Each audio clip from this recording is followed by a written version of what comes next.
হরে কৃষ্ণ শ্রোতা বন্ধুগণ, জানা অজানা ইউটিউব চ্যানেলে আপনাদের সকলকে সুস্বাগতম।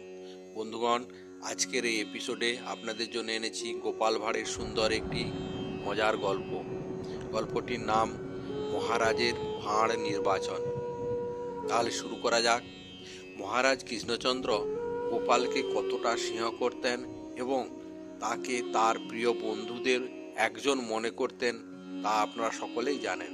কিন্তু একদিন মহারাজ গোপালের প্রতি হতাশ হয়ে পড়েন এবং গোপাল ভাঁড়ের মহারাজের মেজাজ বুঝতে না পেরে মহারাজের সাথে হাসি মজাক করতে থাকেন।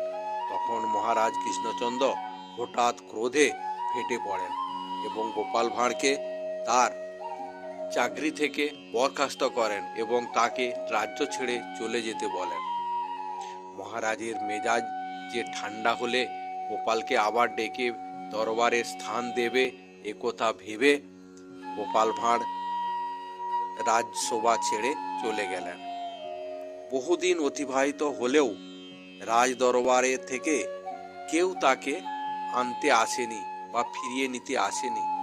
তখন মহারাজ চিন্তা করলেন যে গোপালও তো অনেক দিন হয়ে গেল ফিরে এলো না, তো একজন নতুন ভাঁড় নিয়োগ করার চেষ্টা করতে লাগলেন।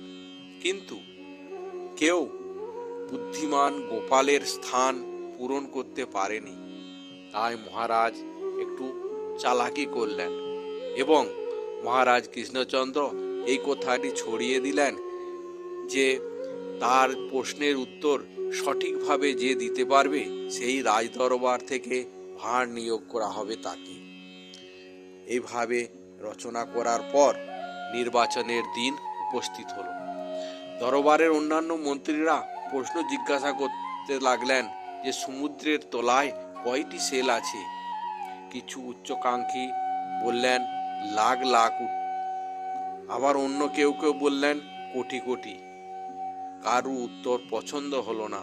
তখন চন্দন নামে একজন উত্তর দিলেন, মহারাজ, পৃথিবীতে মোট মানুষের চোখের সংখ্যা সমুদ্রতলের খোলের সংখ্যার সমান।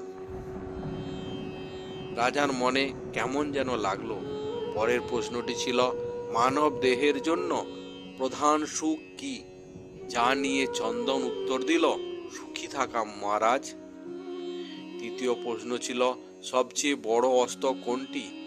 এই প্রশ্নের উত্তরে চন্দন বেশি বা চন্দন নামে যে লোকটি আছে সে উত্তর দিল, মহারাজ, বুদ্ধিমত্তা। মানুষের বুদ্ধি থাকলে সমস্ত কিছুকে পরাজয় করতে পারে। চতুর্থ প্রশ্ন ছিল, কিভাবে জল ছাড়া বালি ও চিনিকে আলাদা করা যায়? তখন সেই ছেলেটি অর্থাৎ চন্দন পরামর্শ দিয়েছিলেন যে পিঁপড়াদের মিশে যেতে দিতে এবং তারা সমস্ত চিনি নিয়ে যাবে।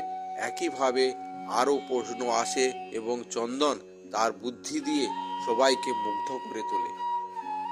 উত্তরগুলি থেকে মহারাজ কৃষ্ণচন্দ্র ইতিমধ্যেই অনুমান করেছিলেন যে চন্দনের পোশাকে এটি অবশ্যই গোপাল ভাঁড় হবে এবং তখন গোপাল তার আসল পরিচয় প্রকাশ করলে মহারাজ তাকে তার দরবারে আবার ফিরিয়ে আনতে অনুরোধ করল এবং গোপাল তাতে খুশি হলো।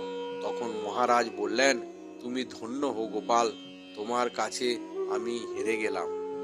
তাহলে বন্ধুগণ, আজকের এই কাহিনীটি কেমন লাগলো আপনারা কমেন্টস করে জানাবেন। ভালো লাগলে লাইক করবেন এবং শেয়ার করবেন। আজকের কাহিনী এখানেই শেষ করছি। জয় হিন্দ, জয় ভারত।